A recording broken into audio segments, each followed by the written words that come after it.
मी आहे ना आज शाबूपासून भजी बनवणार आहे.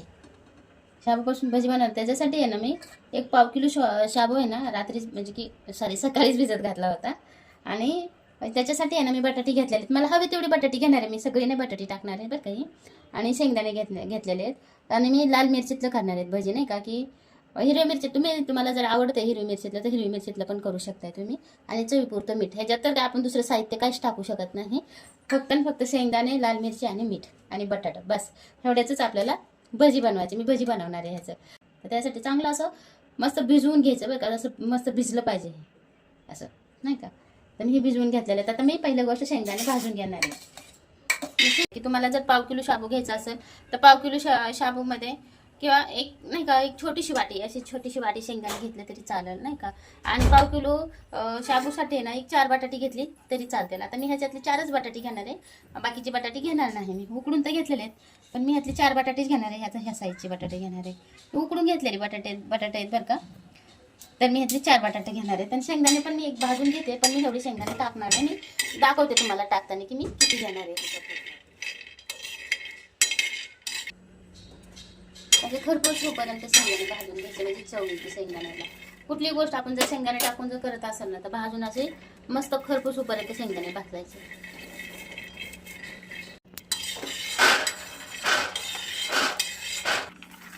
मी आहे ना असे शेंगदाणे भाजून घेतलेले. आता ह्याला आहे ना आपण गार करून वाटून घेऊयात मस्त, नाही का.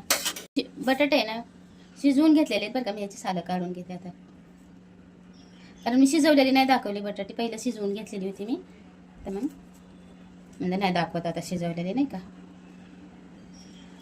ही 8 बटाटे शिजवून घेतली होती ना, तर त्यातली 5 बटाटे घेतलेले आहेत. मी 3 बटाटे ठेवून देणार आहेत, कारण की जास्त होतील ना ही.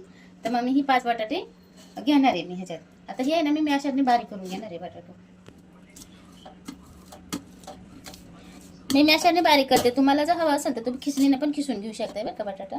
पण मी आता मॅशरने करते. बारीक होते मस्त ह्याने पण बारीक करून घेतलेलं आहे बटाटा. बारीक म्हणजे पूर्ण बारीक करून घेतलेलं आहे बरं का. मी असंच बारीक करून घ्यायचं.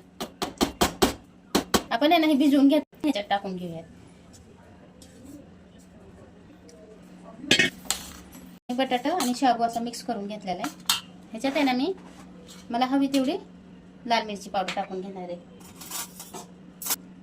तुम्हाला जेवढी तिखट हवी आहे ना तेवढी टाकून घ्यायची लाल मिरची पावडर. ह्याच्यात हळद वगैरे काय नसतं बरं का, कारण फक्त लाल मिरची पावडरच असते. कारण उपासाचं करतोय ना आपण, त्याच्यामुळे हळद वगैरे काहीच टाकायचं नाही ह्याच्यात. आज जिरं नाही टाकणार आहेस का मग? बरं आपण आता उपासाचं करत असेल ना तर जिरं नाही टाकायचं.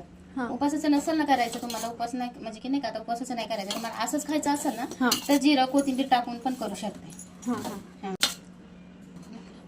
आता आपण उपासाचं करतोय ना, आपण ह्याच्यात जिरं नाही टाकणार आहे. ह्यात फक्त शेंगदाणे, बटाटा आणि मीठ आणि शाबू एवढंच टाकून घेणार आहे मी ह्याच्यात. आणि चवीपुरतं मीठ टाकणार आहे.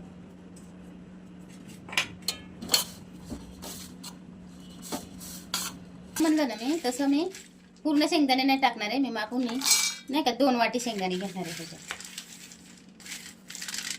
ह्या वाट्याने 2 वाटी शेंगदाणे मी घेतलेले आहेत. तर बाकीचं आहे ना मी ठेवून घेणार आहे असंच. असं वाटून घेतलेलं. लय बारीक पण नाही बरं का वाटायचं आणि लय मोठं पण नाही वाटायचं. मीडियम असं शेंगदाणे वाटून घ्यायचे. ह्याच्यात मोठे मोठे पण शेंगदाणे दिसतात बघा, असे ठेवायचे मोठे मोठे पण शेंगदाणे, म्हणजे छान लागतात हाताने, नाही का. आपण आहे ना आता हे सगळं एकजीव करून घेणार आहे हाताने.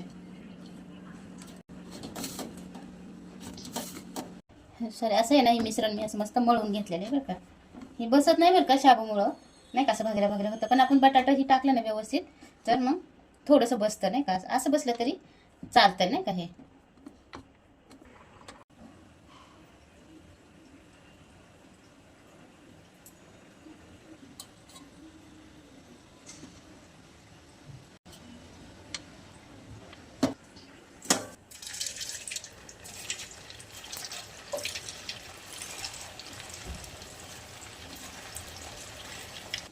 मी असे बॉल करून घेणार आहे बरं का. असे नाही का छोटे छोटे छोटे छोटे मस्त लागतात असे खायला पण.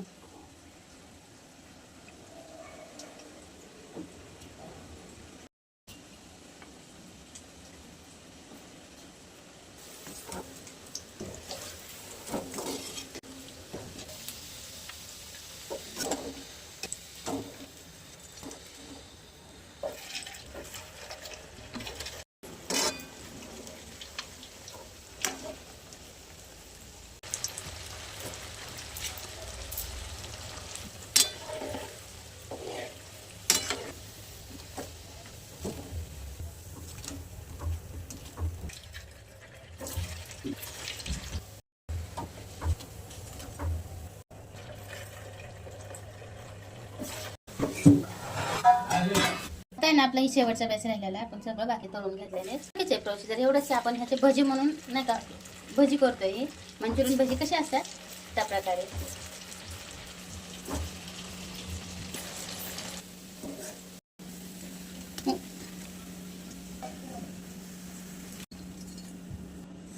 असे आहे ना मी मंचुरियन बॉल सारखेच बॉल करून तळून घेतलेले शाबूचे. आपण आहे ना एवढे करून घेतलेले आहेत. आता आपण लाल मिरचीची चटणी करून घेऊया. मी आहे ना शेंगदाण्याची चटणी करणार आहे. त्यासाठी आहे ना मी 1 वाटी शेंगदाणे घेतलेले आणि 2 आहे ना बेडगी मिरची घेतलेली. आता पावसामुळे आहे ना ही 6 आळी आहे.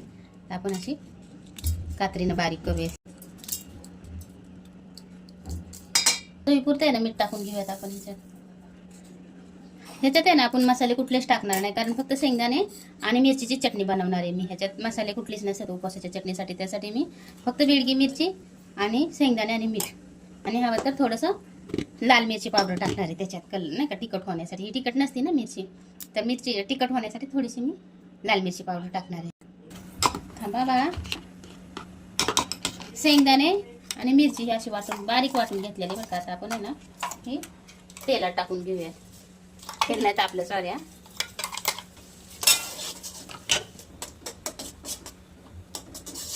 ह्याच्यात आहे ना मी कुठलंच मीठ वगैरे काहीच टाकणार नाही. घेतलेले मीठ नाही का हे थोडीशी आहे ना मी लाल मिरची पावडर टाकणार आहे, थोडीशी नाही का तिखटपणा यावा म्हणून. त्यात आहे ना आपण पाणी टाकून घेणार आहे. आता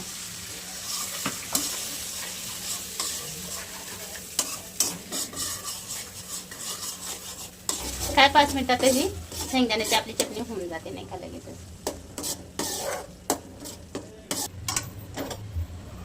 ही आपली अशी आहे ना शेंगदाण्याची चटणी तयार.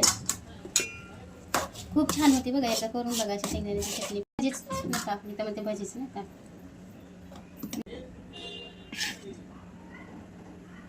हे आपलं दही आणि ही लाल मिरचीची चटणी. हे आपल्या उपासाचे भजी तयार आहे. करून बघा, एकदा छान होते बघा. काहीच ह्याच्यात बदल नाही. जसं आपण मस्त असं गुसगुशीत झाल्यात बघा, हे का मस्त लागतात बघा खायला. करून बघा एकदा असे, खाऊन बघ.